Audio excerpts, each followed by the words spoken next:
Strategy.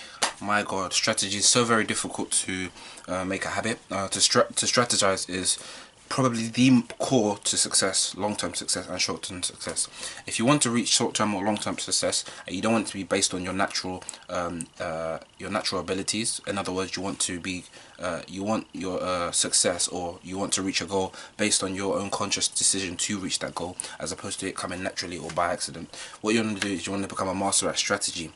A lot of books that are good at mastering the art of strategy are the 38 Laws of Power, 48 Laws of Power by Robert Greene, the 33 Strategies of War, any book by Robert Greene, Sun Tzu, The Art of War, any book by Sun Tzu is very good. Any military books about war and strategy is definitely what you want to be reading. So strategy, why is it so important? So basically, imagine this: imagine person A and person B. Person A decides to both. Person A and person B have the same long-term goal, which is to have $100 million in 10 years. Both have pretty much the same physical abilities. They look pretty much the same. They're basically identical.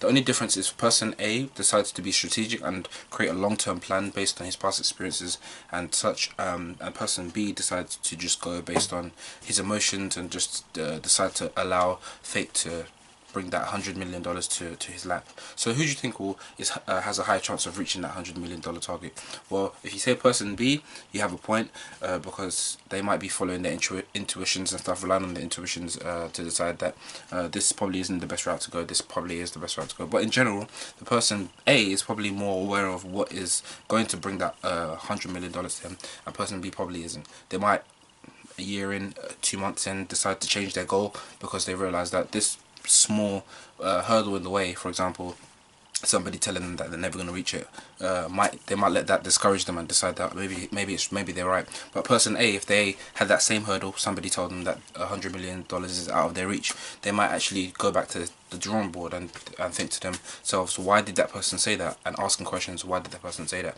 And if they find out that the person said that because, let's say, the person's IQ is, I don't know, 120, and everybody else that has reached $100 million has an IQ of 125, they might decide that decide to research other people that have reached $100 million with an IQ of 119 or 118, and realize that that person was actually wrong with that criticism, and realize that they can actually reach $100 million if they really put their mind to it. So at the end of the day, being strategic is being aware of the different facets or factors that will allow you to reach your long-term or short-term goal. So what you want to do is you want to definitely do that.